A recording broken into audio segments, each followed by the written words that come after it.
Reports that the United Arab Emirates is withdrawing from Yemen have been met by surprise and relief in equal measure.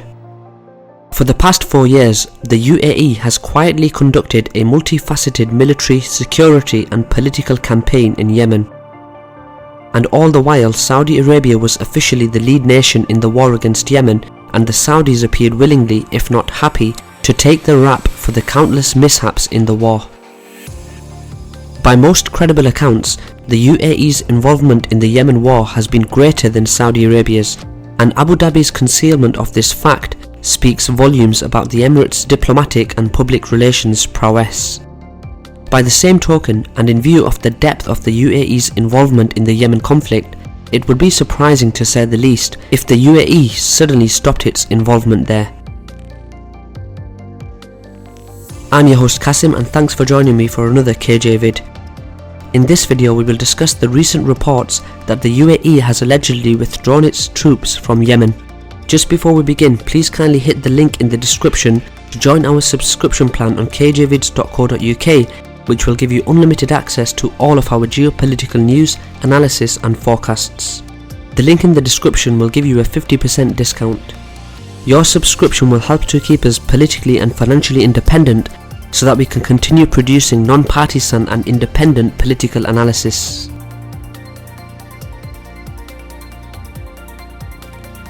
Every conflict is multi-layered and complex, but in the case of the Yemen war, the complexity is on a massive level, in part because of the internal dynamics, but more importantly because of the multiplicity of the foreign players involved. Saudi Arabia assumed leadership of the multinational force which attacked Yemen in March 2015, ostensibly to remove the Houthis, officially known as the Ansarullah movement, from parts of the capital Aden and to subsequently drive them from their strongholds in the north of Yemen. Saudi Arabia framed its campaign as a battle to remove Iranian influence in Yemen. The Houthis adhere to Zaydism, a Shia sect which is markedly distinct from the Twelver Shiaism, dominant in Iraq and Iran. In fact, in devotional and theological terms, the Zaydis are much closer to Sunnis than they are to Shias. Nevertheless, as the political and ideological levels, the Houthis are close to Iran as they have embraced the so-called resistance discourse. This places them on the same spectrum as regional Iranian allies like Lebanese Hezbollah, albeit at a much lower level. But the war in Yemen is much more than just fighting the Houthis. In fact, it can be argued that containing the Houthis is not even the top priority. The Saudis' main concern is to install a Riyadh-friendly government in Aden. This is a goal that the Saudis have pursued for decades, but it acquired a newfound urgency following the overthrow of Ali Abdullah Saleh in February 2012. At the helm of Yemeni politics since July 1978, Saleh was viewed in Riyadh as too headstrong and volatile and was assessed to be a barrier to Saudi influence in Yemen. The Saleh's overthrow in the wake of the so-called Arab Spring movement was viewed in Riyadh as an opportunity to intervene directly in Yemen with a view to influencing the formation of a new leadership on Saudi terms.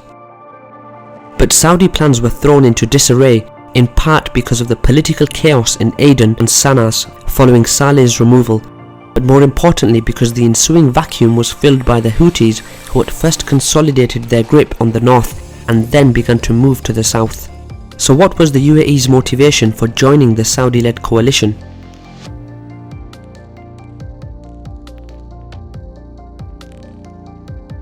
The UAE's foreign policy is effectively run by Abu Dhabi.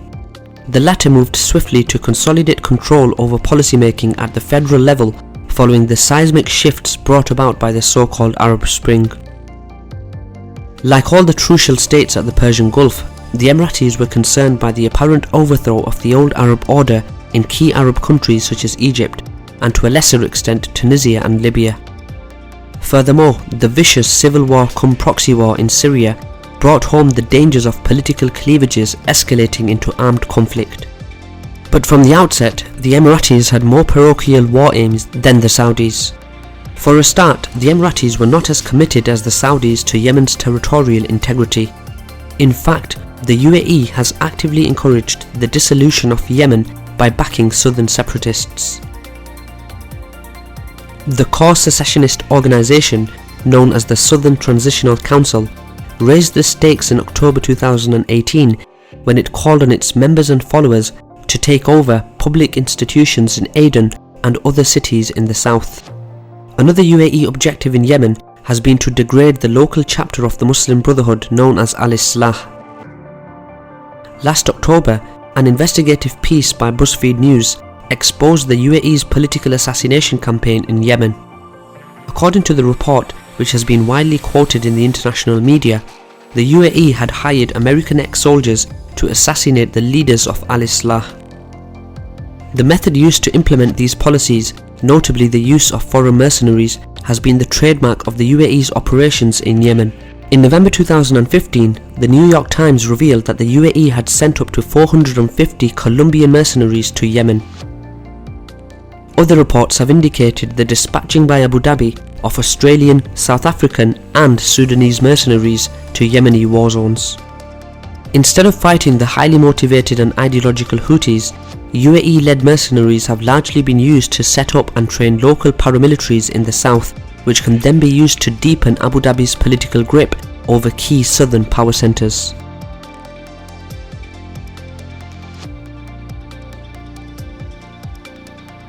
So is Abu Dhabi really going to give up on its massive investments in Yemen, pack up and leave? Not likely. Even if the Emirates withdraws its formal forces from Yemen, it will continue to exert influence through its local proxies, notably the STC and allied groups. But there is now even doubt as to whether the Emirates will withdraw its formal troops. Writing in the Washington Post on 22nd July, the UAE Foreign Minister Anwar Gargash said that not only will the UAE military presence remain, but that the Emirates will continue to advise and assist local Yemen forces. So there we have it, all the recent talk of a UAE withdrawal from Yemen is overblown. Looking ahead, the UAE is set to achieve some of its key war aims in Yemen, notably a sustainable presence in the Yemeni south.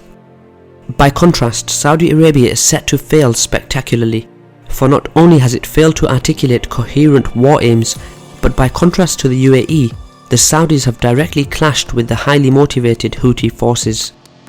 The Houthis have even taken the war inside Saudi Arabia, as demonstrated by the near-daily missile and drone strikes on key Saudi infrastructure.